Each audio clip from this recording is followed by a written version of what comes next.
You're listening to Civic Media. You can tune into any of our live shows on any radio station across the state with the Civic Media app. Find us in your phone's app store and listen anytime, anywhere.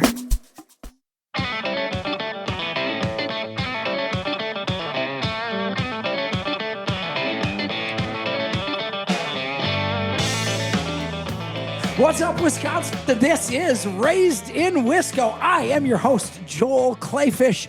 Our sidekick, Danielle Fairman, has the night off, but fortunately for us, we've got the chefist with the mostest, the cheferie, the classically trained French chef, the culinary expert. Where are you going with this? I have no idea. Ellie Lawton is filling in the co-host seat tonight, and I'm thrilled about that because we've got some crazy food to talk about today. Yeah, and I'm just happy you said, fortunately, I'm here. Fortunately, you are here. And thanks for having me. Thanks for being here. You are here every week. Yeah. Right? You do get that part. Yeah. So it shouldn't be a big surprise. Honestly, anymore. It feels like Groundhog Day. It is. It's just all one really long day and the same stuff you? keeps happening. Oh, my gosh. One of the cool things about tonight's show is I get to have an old friend on the show, a friend who's been my friend for 3 decades. Old being the key word. Maybe. Perhaps old is the key word. Hey, let's not start adding all of our ages together, Dan. It's going to get depressing awfully fast. Right. Dan Trewicki, who is the Government Affairs Director for Safari Club International, SCI, First for Hunters. Dan has been not only an advocate for the outdoors, but somebody who has enjoyed Wisconsin's outdoors, everything from hunting, fishing, turkey hunting, and I know he enjoys some good food because I've seen him eat some of mine. Oh, yeah. In the past.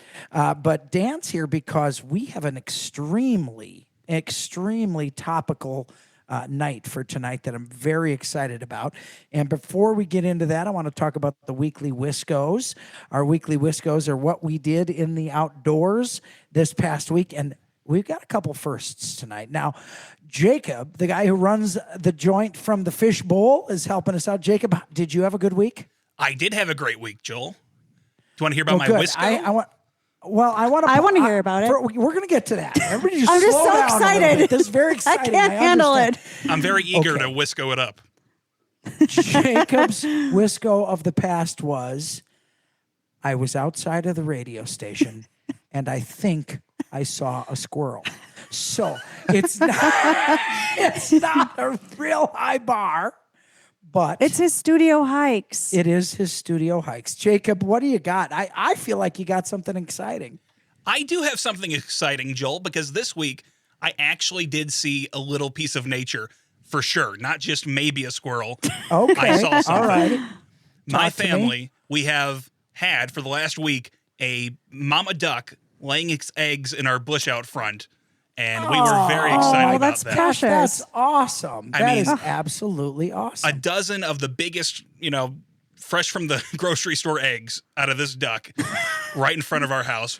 Everybody's excited. And then I'm drooling a little bit here. Let's not alert the DNR to what you just said there, Jacob. A crazy duck. Duck eggs are delicious. Duck eggs are delicious. I don't know how we're going to beat that weekly Wisco. I didn't eat them. Oh, okay. He didn't eat them. He watched them hatch. Well, duck eggs are delicious. I saw the eggs. I didn't eat them. I'm not implying he ate. He saw the eggs. He didn't eat them. We haven't even gotten to the culinary part of the show, and you're talking about eating the duck eggs. What do you think? Food is my favorite dish, for God's sake. Good Lord. First time ever on the history of the show, we have our field producer and executive field producer, Noah Morris of Morris Original, on a mic tonight. We had an extra mic, and Noah's on the mic. Noah, I'm pumped about this. America, this is the first say time hi. you will hear Noah's voice. Noah, go. Hi. Noah, what's your weekly Wisco? Yeah. Do you have one? Yeah. Me and my wife just bought a house, and we were out in the backyard cleaning it up. She's got a raised flower bed or gardening bed thing going on. Yeah, so I don't know a lot sounds about wonderful. it, but she does. Wow, congratulations on your new home. Fantastic. Yeah. Wow. Thanks. Dan Trewicki, do you have something you did in the outdoors this week? I do. It's different than the raised in Wisco. I was actually in Guadalajara, Mexico. Okay, that counts. What? I know where you're going. I can't wait to hear it. Tell me about it. Hunting Gould's turkey. How And cool it was is so much that? fun, and there were so many turkeys. I love the turkey hunt like you do. And I went with two really dear friends. And we flew from Hermosillo, Guadalajara to Hermosillo, and then air chartered in and got met by a group of Mexican military with ARs and full What? masks. Was Not that intimidating at expected? all. Was that expected? It was a little unexpected, but they were actually quite nice. I waved to them and they Okay. waved back. They went through our small plane, went through all our luggage, and of course we didn't have anything unusual. But so then we got into camp, and it was just a wonderful, wonderful turkey hunt. We shot, we each shot 2 gobblers, and there was a lot of birds, and Goulds are very vocal and beautiful, cool. beautiful turkeys. Honest to God, if you're listening to the show, look it up. Goulds.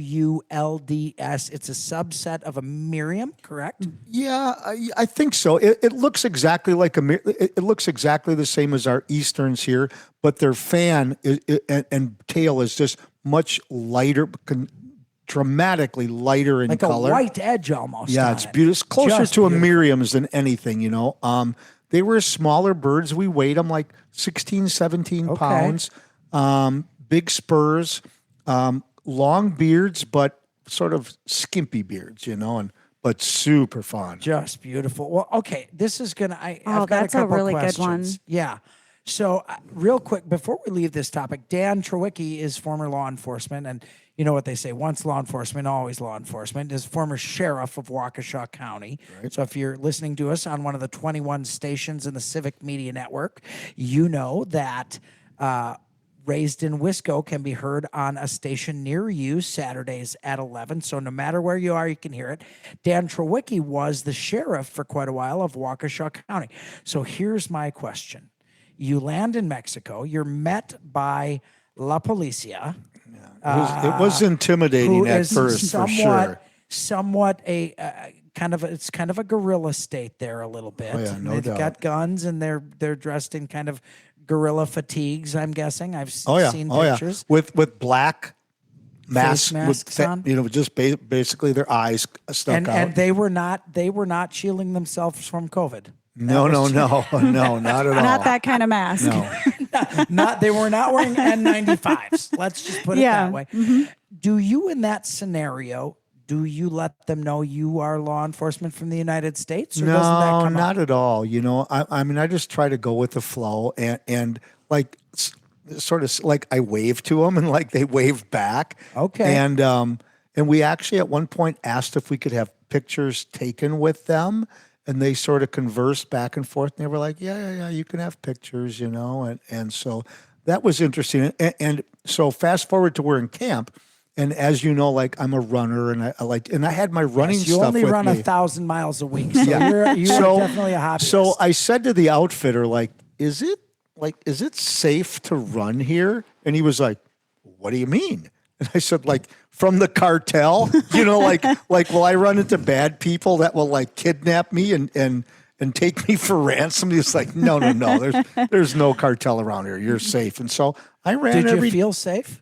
I did, because I only saw 4 or 5 vehicles on my run, and I would like wave to them, Sure, and they all honked and waved back, and it was good. And I thought, if I see anybody suspicious, I'm exiting and running through the fields. Well, I'm going to tell you, Dan Trewicki is not only a marathon runner, but has completed several Ironman triathlons. Right on, yeah. So I'm going to say, just That's a right lot. off the bat, now you can't outrun a bullet. However, in a foot chase, I would put my money on Dan. I think I would too. Yeah, I've often thought to myself, like, if it's a sketchy situation, I'm exiting stage right and just keep running, and I think I'll be okay. You're just going to Forrest Gump it. Right. We were just Exactly. talking about Forrest Gump. Right. Run, Forrest, run. Yeah. Yeah, Tell for you, sure. Unless there's a 45-ounce porterhouse at the end, you're probably going to beat me in a race every I time. hear you. No. But So it was a really cool trip. I mean, the outfitter was really nice, like lots of birds, good food, good accommodations,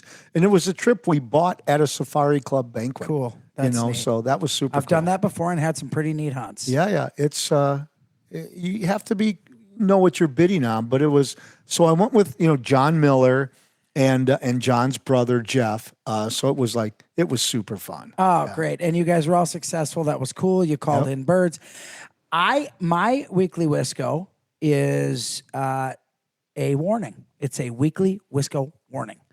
I got permission on a pretty cool turkey property, about 500 acres, and I thought I'll just walk it. A new property? A new property. Okay. Well, a property I used to have got sold. Now the new owner gave me permission. I haven't been on the property in about 5 years. Hey, if you run these new properties, maybe you could train for an Ironman with Dan. Yeah. No, thank you. Okay. I don't need the tattoo as bad. Right. I'm good. If you do it, you do have to get the You tattoo. do have That's to like get a the requirement, tattoo. right? I think. Maybe I'll do an Ironman. Yeah. You should. It's actually quite. It's not You as like it's not tattoos. as hard You as should it get one. looks. Do they have a lazy girl instead of an Ironman? Yeah. No. Do they have an aluminum? No, it's Iron Man only. There's no Right. Do they have an aluminum foil version Right. aluminum. Yeah. or a plastic film version? You can make it whatever you want it to be. But Oh, sorry to take your weekly Wisco off track. My week. yeah. Carry on, Joe. Carry on, My Joe. weekly Wisco warning. I went and searched this property, got home, and found 3 ticks on me. Oh yeah. And after that, found 4 more ticks. Wood ticks or deer ticks? Well, they were wood ticks, I believe, but even wood ticks can vary in size. Yeah. The deer ticks So- are typically the size of a sesame seed. That's Yeah, why they're gauge very it. tiny, Yeah, tiny. like, Like even a- smaller maybe. Yeah. Yeah, so Like these, the size of a pepper or something. yeah, Yeah. they're real tiny. And then I showered last night, of course, and That's important. Yeah, thank you. That's Thank you good. for that. I'm glad you all appreciate Yeah. that I showered. Then this morning, went in, showered again, put my pants on, and a tick was crawling on my neck, and then was driving to the Capitol today, and another tick was on my head. So watch out for ticks. Make sure you spray. Enjoy the outdoors, but definitely watch for ticks and do a tick check when it's over. I guess wait. we'll save mine for next segment. Yeah, we're going to save yours, but I can't wait. We're going to talk about sandhill cranes, what's going on in the legislature, what your chance is to potentially harvest one, and tons of other stuff, plus food. This is Raised in Wisco.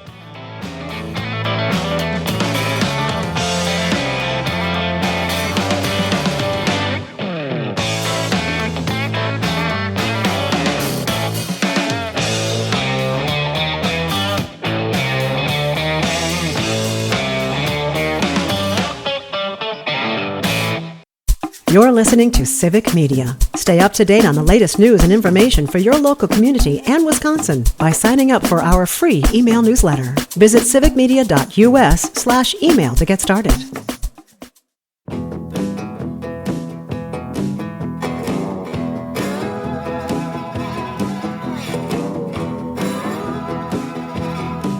Raised in Wisco is your one-stop shop for everything in the great outdoors of the great state of Wisconsin, and it is your culinary spot to learn how to take what you get in the outdoors and put it on your dinner table and make people happy about it. Boy, food makes me so happy I want to jump out of my seat. Me too. I'm actually not hungry right now for the first time in my life. I don't think I've ever heard you say that before. I don't know what's wrong with me. They say you can tell a good chef by if they're chubby, right? I mean, you've Where heard are you going with this? Well, where I'm going with this is I see you eat from time to I don't know where you put it. That's where I'm going. Oh, I burn a lot of calories. Holy cow. You eat. You can eat. My Italian mom would have said, you're a good eater. Yeah, I can pack the food away. Folks, we love having you along. Raised in Wisco is where we like to share with you how to use the outdoors. We learn something every week. We hope you learn something too. And you can hear us throughout the state of Wisconsin on your civic media stations every Saturday at 11. Ellie Lawton is here, the chef of Raised in Wisco. Bonjour. She's filling in. She's here every week as the chef, but this week she's the co-host as well. Danielle has the night off. Ellie, where else can they listen to the show if they miss it on Saturdays? Folks can catch it on civicmedia.us, search for Raised in Wisco, and then you can also find us on Spotify, Apple, and YouTube. Yeah. So And you can search check up- out our awesome faces on Facebook. Yeah, if you watch us live on Facebook or you can watch us recapped on Facebook, you can see how ridiculous we look while we're laughing away the hours here. Joel on and I Raised have in Wisco. matching shirts on tonight. We kinda do. And That's Dan right. and I have the same color shirt on. That is Yeah. because Ellie was a part of the Gator Gals trip. Gator Gals Camp Gator Gals Camp, right? For Triple J Outfitters. for 2024. We took a bunch of women down, and the least experienced hunter in the group, Jessica Thielen, who had never hunted a big game animal in her life, ended up shooting an alligator that was about 1.5 feet away from the state record alligator in Florida. Folks, Dan Trowicki is here from SCI First for Hunters, and we heard from him his story about having a great time in Mexico harvesting a Gould's turkey. It's turkey season here right now, and one of the exciting things is all three of us, Ellie Lawton, Dan Trowicki, and I were in the state capitol today. True. We've had George Ermert on the show. He's a friend of the show from the Wisconsin Waterfowl Association. Today, our efforts were to talk about the proposal for a sandhill crane hunting season. I know that this is a controversial issue. I sometimes don't understand exactly why it is, but as the sandhill crane sandhill crane story is a real winning story for Wisconsin. The reintroduction of the crane, the fostering of the habitat here in Wisconsin, and the growth of that species, it's a real conservation success story. For sure. No And doubt about it. now they're so plentiful, they're really doing some damage to farms throughout Wisconsin. Yes. If you don't know, sandhill cranes are known by farmers as sowing machines. They go by and they pick out the seed before the plant can ever grow. A study do. committee put together a proposal that would not only help farmers who lose crops with crop damage depredation funds, but also a fair and reasonable hunt. And Dan Trowicki and Ellie Lawton from the Women's Hunting and Sporting Association was there, and Dan Trowicki with SCI. We had folks from National SCI and Delta Waterfowl. I think we had a pretty fantastic day talking to lawmakers today. Yeah, it was a great day. I mean, there's a lot of support among the Senate. And as you may or may not know, well, of course, that it's a key situation. There's 2 or 3 key senators that will swing this thing one way or another. There's an overwhelming support for a hunting season in the Senate. Overwhelming. But we need 17 of the 18. And so it's going to be critical. There are 2 or 3 really key senators, and we met with one of them. I did this afternoon, Rob Hutton, who is just a super guy. I've known him from my days with the Sheriff's Department.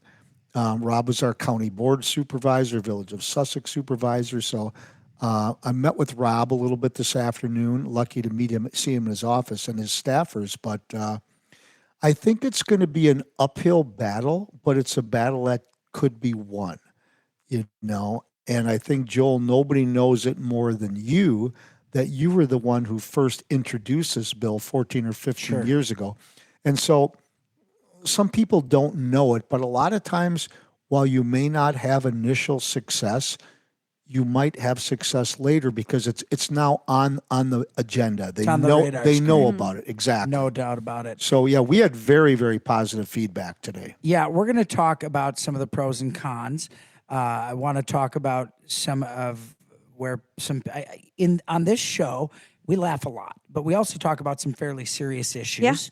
and we talk about the nuances of some of these issues, because we understand that not only sportsmen and women share the waters and woods, but people who don't hunt and don't fish share those waters and woods and the resources of Wisconsin as well. I just want to put this out there. For those folks who may be leery of a hunt, I want to let you know what is happening right now with sandhill cranes. Right now, approximately 1,200 cranes are killed, 1,400 cranes are killed on ag tags. An ag tag is where a farmer has a right to reduce the population of an animal who is harming his crops or causing crop damage. According to now, folks, listen to this. According to federal law, every single one of those 1,400 cranes that are killed by a farmer to reduce depredation of crops must be left to rot in their fields by law.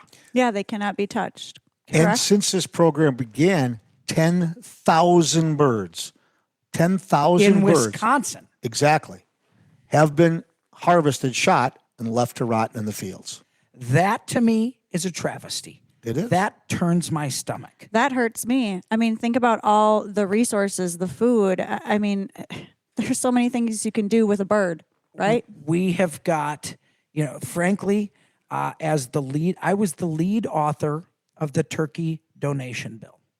I just realized it today because it came up as a memory. I had forgotten. I authored a bill that allowed people to donate their wild turkey meat to be given to food pantries and the needy. And I think to myself, 1,400 birds a year killed and left to rot instead of somebody eating them. Mm-hmm. We're going to talk about some solutions. We're going to talk about reaching across aisles. We're going to talk about what we need to conserve that species while using it responsibly and a balance for everybody. We laugh a lot, but we talk about serious stuff. And I think this is something worth talking about on Raised in Wisco.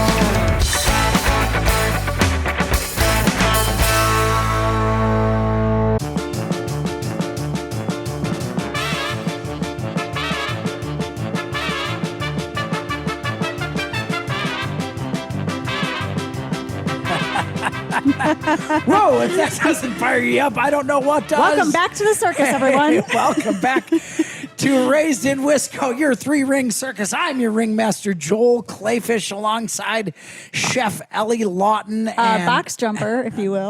That's right. That's what they call a magician's assistant. Yeah. Like ages ago. Yeah. Hey, I love old terms and stuff Me like too. that. That's cool. Dan Trewicki is here from SCI, First for Hunters.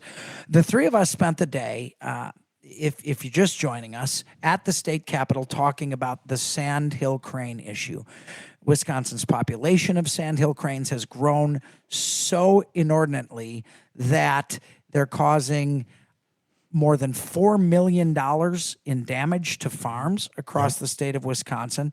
The federal government has said, guys, it's time for a hunting season in order to help keep the population in check. We're going to talk about the issues related to that. Something that I think most people don't know is that 1,400 on average cranes are killed by farmers legally on ag tags, on federal ag tags every year. But according to federal law, they must have that crane that they kill.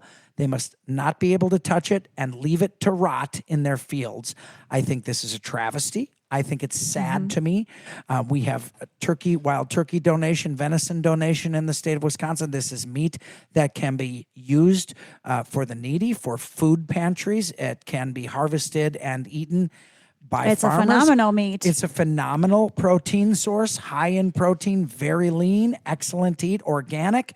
And these farmers are killing 1,400 of them a year and have to, by law, leave them to rot. Now, I can't imagine anybody, including crane enthusiasts, saying that's a good idea. And Dan, I mean, that was part of the message today as we talked to lawmakers, explaining that a hunting season, at very least, allows for the utilization of that meat. 100%. And that 1,400 is the ones we know about. Right. And Of course. we know that there's a lot more than that. And to be honest, this is the part that I actually don't get.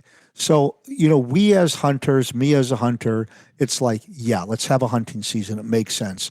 And so I'm on the wolf study committee for the state of Wisconsin. I'm on the bear study committee of the state of Wisconsin. And I understand the emotional impact and the emotional argument. Reminds us of mourning doves, reminds us of the wolf season. And so... And cranes are beautiful. They are. They're beautiful. And I love the yeah. fact they're on our landscape. It's amazing. And so I'll give you an analogy, Joel. Like in all the wolf study committees, SCI, First for Hunters, position is we believe that wolves belong here. We want them here. The question is how many? That is the question. And we believe sandhill cranes belong here and doves belong here. The question is how many?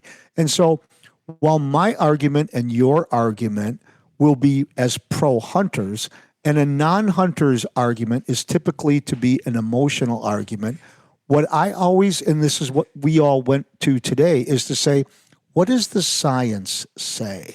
What do the professionals in this field tell us? What does U.S. Fish and Wildlife say? And across the board, they all say we have plenty of sandhill cranes. They're above their carrying capacity. We need to have a harvest of them to ensure the future survival of cranes. And so, as a pro-hunter, I get it. As an anti-hunter, I get their message. What does the science tell us? I want to talk about that, what you just brought up for a minute, because I think that is an important part of this conversation. When a natural population grows and exceeds its healthy limits, you start dealing with the spread of avian influenza, for example, disease among that herd, lack of enough food. You start dealing with malnourishment issues in a herd as well, or a flock, whatever a group of sandhill cranes is called. And I think that, look, if you belong to the International Crane Foundation, and I know people who do, and they're fantastic people, right? They love bird watching and they love crane watching in Wisconsin. And that is part of our heritage and part of what we want to celebrate. That's what this show's about too, the outdoors of Wisconsin. I don't think anybody from any realm wants to see disease run rampant in a wild population. I don't think anyone wants to see starvation happen in a wild population. Ecosystems suffer. Ecosystems suffer. But on the other side of it, and I want to be clear, Democrats and Republicans have both been very warm to this concept. And we all agree that we want to maintain a healthy population. We all agree that sandhill cranes being killed in a farm field and left to rot is downright sinful. I think it's a waste and it's a crime. And I want to get Ellie Lawton's perspective. Ellie is a member of the Wisconsin Hunting and Sporting Association, and women are the fastest growing group of new hunters, not only in this state but in the country. And you, as a chef, who cook a lot of wild game from the field to the table. That's why you're on this show. Yes. How did you think today went as far as reception from lawmakers and reception from staff and those we talked about today? And how does that play into women's growing role in the outdoors? So I'm going to go back to the beginning of it for the WHSA. We all voted on whether or not we were going to participate in what you guys did today. and everybody voted yes. So that's where it started. All of us ladies and everyone in the group, not everybody is a hunter. So I do want to make that clear too. But even the non-hunters said, you know what, this makes sense, because back to what Dan was saying, the science makes sense. The impact on the farmers makes sense. So let's get involved. So at the Capitol today, going into the day, I thought it was going to be a lot of mixed, like yes and no's. It was pretty much yes across the board. Everybody was very welcoming to the idea of the hunt. I think we've got some ground to make up. We really do, in the area of where the funding is going to happen. And these are tough questions that lawmakers face with everything they do in today's world and the cost of doing business. There is a cost to everything. And I want to be clear, sportsmen and women and those who use Wisconsin's outdoors, parks, ponds, lakes, streams, rivers, rocks that they climb, bluffs that they look out, all of us pay, and a portion of what we pay to use those resources goes to support that resource. So it's going to be a difficult wrangling or haranguing to get to where we need to be. But I am confident, very confident, especially after today, that we're going to get to where we need to get. So another point that I think is worth mentioning is, so our governor put in his budget, no matter where the budget goes, but in his initial budget, he put money in there, and I'm probably going to massacre the word, Joel. What is it? Avapel. Avapel. Thank you. So let's explain what Avapel is. So Avapel is a specific corn seed which is treated that theoretically sandhill cranes have an aversion to it. Yes. And so because what sandhill cranes will do is as corn is planted, they will literally go down the row of the freshly planted corn and pick out the corn seeds and eat them. I have literally watched this happen. My family owns a farm, and my dad, he has had entire cornfields just completely ruined because they will go down the entire row, pick everything out. There's nothing left then. All other wild animals eat some corn off of a cob on a stalk that has grown. Right. Well, the stalk can never grow if the initial seed is Yeah, it's completely plucked out. So there's mixed theories as to how effective this is, but nevertheless, I think it was really, to me, what it said is the governor recognizes there's a problem. And that is the first step. And so anybody that knows me knows that I would be called an ultra conservative. And so obviously we have a Democratic governor, but I also need to be objective. And I give this governor kudos for recognizing that there's a problem and doing something towards it. I think, give credit where credit is due. And it's a good thing that he did. It's recognizing there's a problem. Now, the question is, what do we do about that problem? Right. That's where we go from there. Right. And, Avapel, as you talk about it, it's a chemical that is put on a corn seed. Yep. Now, everyone, we can listen to the folks who support it by saying it's a chemical that does not harm the plant or a human who eats it, or the bird who puts it in its mouth before it spits it out because it tastes bad to the bird. It adds a flavor that tastes bad to the bird. It's kind of like that stuff you could spray on your fingernails if you wanted to quit chewing your fingernails. The stuff that tastes bad, was out in the 80s. But so I'm curious to see where it's going to go, because what I can tell you is we've had very good conversations with Democrats. Right. We've had very good conversations with Republicans about the fact that farming is a priority in Wisconsin and something has to be done. Now, will it culminate in a combination piece of legislation that will be signed into law? I don't have the answer to that. What I want to tell you, though, is if you are a listener to the show, do not be afraid. This is why you elect the people who represent you. Call them. Oh, 100%. Let them 100%. know how you feel about this. They are often as a former legislator, I can tell you, you are very often affected by 5 phone calls. If 5 people call and tell you they're upset about something or they're happy about something, very often that will affect your opinion and possibly your vote. What I fear is that this becomes a partisan issue. It will. And caucuses tell them vote as a team for, vote as a team against. And we have to make sure that this is something that is considered literally. You talked about the emotional arguments before.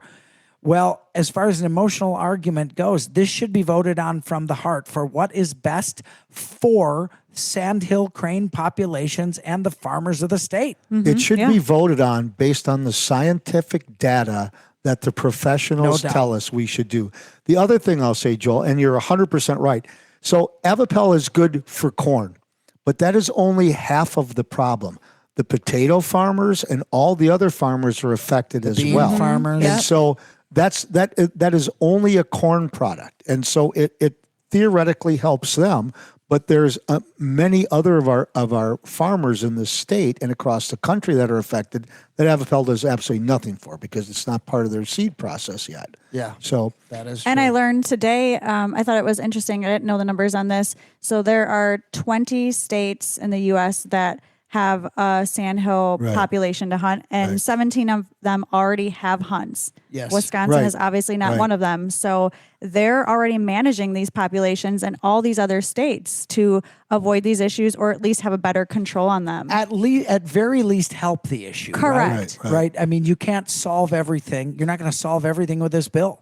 No, and I want to follow up, Joel, on something you said that is critically important when you said how important these phone calls are. So one of the legislators I met today, that was one of the questions. Have you received many calls? And he said about 20. And I said, what was the margin? He said, every single one of the calls was against this. Every one.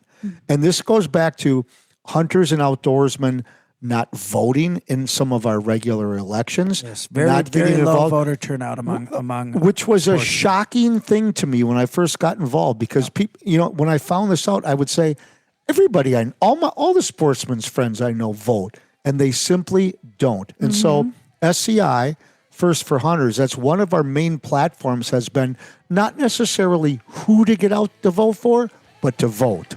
That's a fact. Make sure you have your voice heard.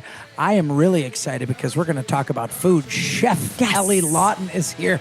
We got a dinger to talk about today.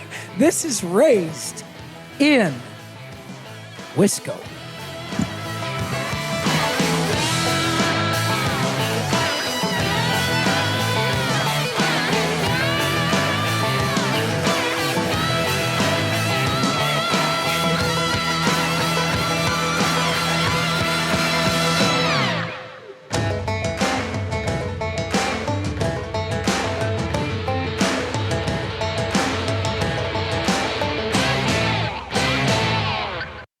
You're listening to Civic Media. Find the latest news, information, and archives of all your favorite shows on the Civic Media website, civicmedia.us.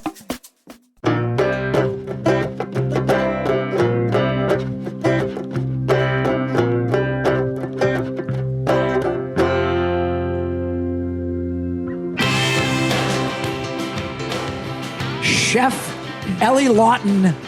At the end of the day, what is Raised in Wisco? It is not just an outdoor show. It is a cooking show. It's a cooking show because one thing that bonds every one of us, all the way from the left to all the way to the right and everyone in between. And all the crazy corners of the world. We all got to eat. And that is why we have an entire segment of this show dedicated to eating. And Chef Ellie Lawton, we get to glean her years of experience and education and just take it and use it at will.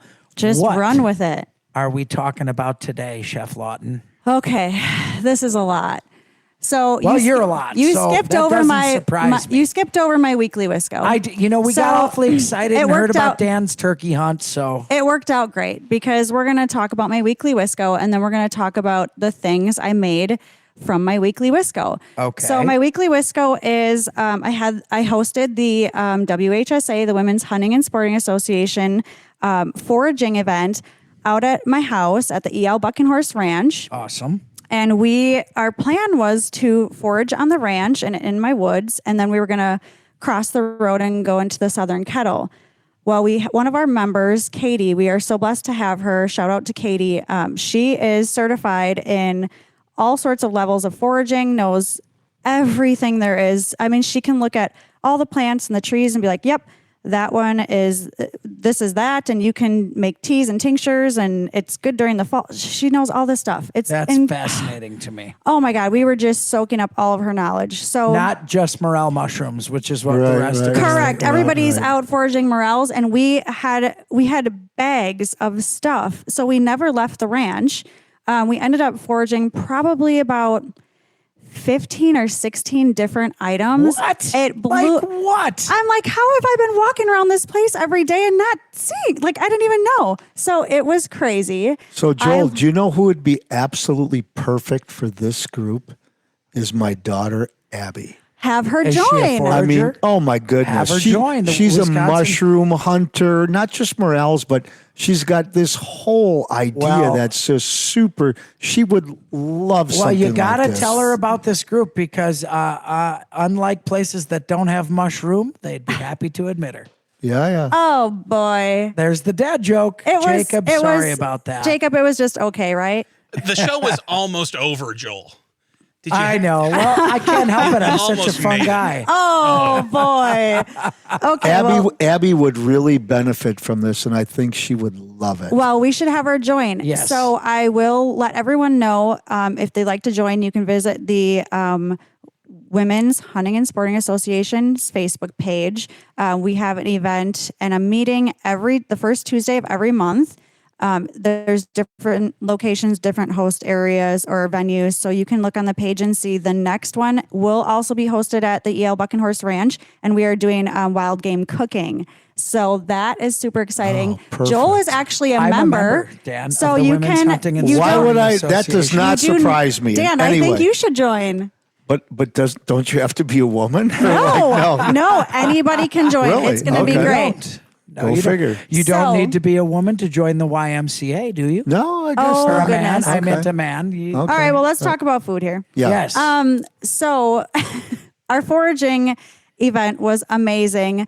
I will tell you, I have a public service announcement for everybody that lives in my area. Please stop picking the asparagus out of my ditch because I'm trying to use it. So it was about 2 hours before our foraging event. And I'm like, ooh, the ditch asparagus looks great. We're going to forage it. It's going to be awesome. Gone. I look out the window and there's a guy in my ditch and I have a huge, very long ditch.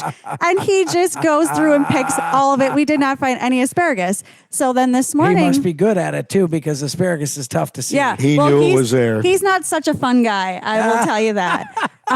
So this morning I wake up and I'm like thinking the weather's been great.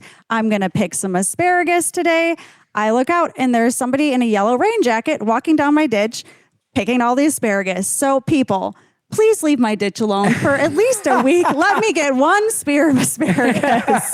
So that's my public service announcement. I don't for know this if that's week. a public service. That sounds more like a public warning. Well, you know me well, Joel. So that, you know what? It's my public warning. What Stay- did you?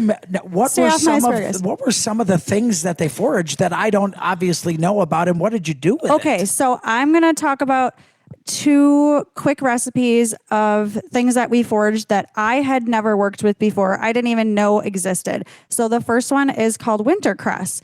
So when you're driving around in the field and you see the kind of the green weeds with the little yellow flowers on the top, Okay. if you go up to them and pick them, you pull them out, it actually almost looks like a little mini broccoli, like a little mini stalk of broccoli. So Katie told me they're edible. They have a peppery kind of taste to them. You can eat them raw or you can cook them. So I chose to saute them.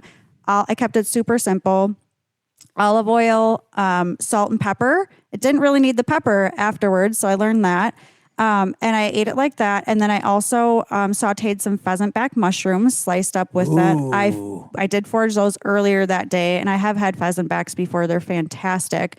Check out your local bookstores or online. There's apps for mushrooms. There's a lot out there. And make sure you're checking somewhere that what you're eating is edible, and make sure you're testing it against potential allergies. I just want to throw that out there. Yes. The second item, I've seen it, but I've never picked it. It's garlic mustard.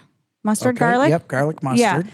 An invasive species. Yes, it is, and it's delicious. Is that the yellow flower that you see out there? It's like a big kind of green leaf. It grows in bunches, and it's super invasive. So we pulled the whole plant out, and I turned it into a pesto. And it was so good because it has I chewed on the leaves right when we picked them. Katie's like, eat this now. I'm like, okay. And it had a really nice garlicky flavor to Basil-y, garlicky kind Not of deal? basil-y, just kind of garlicky and herby, I guess. And so I threw it in the food processor, and I made a traditional pesto recipe with it. Olive oil, garlic, and it was so good. And then I luckily had a friend who had some asparagus. So I did get to end the day with some asparagus wrapped in prosciutto with some olive oil. Boy. See, now that sounds right up my alley. Was Did fantastic. I mention I haven't had dinner yet? I really haven't eaten all day. Well, today. if you want to stop over at my house on the way home, I've got a whole Oh, bunch my of stuff. We goodness. also Right. foraged some edible flowers at my house too, which was fantastic. That sounds unbelievable. It's a And great time in Wisconsin. I'm going to tell you something. Any season in Wisconsin, you can get out there and bring something to your dinner table. That's what's so great about this show. I've never gone through one of these shows without learning myself. Folks, get involved. Talk about the sandhill crane issue. Get out there and forage. Enjoy the springtime. Watch out for ticks. Call your legislators. For Dan Trewicki from SCI, Ellie Lawton, I'm Joel Clayfish. Thanks for listening to Raised in Wisco.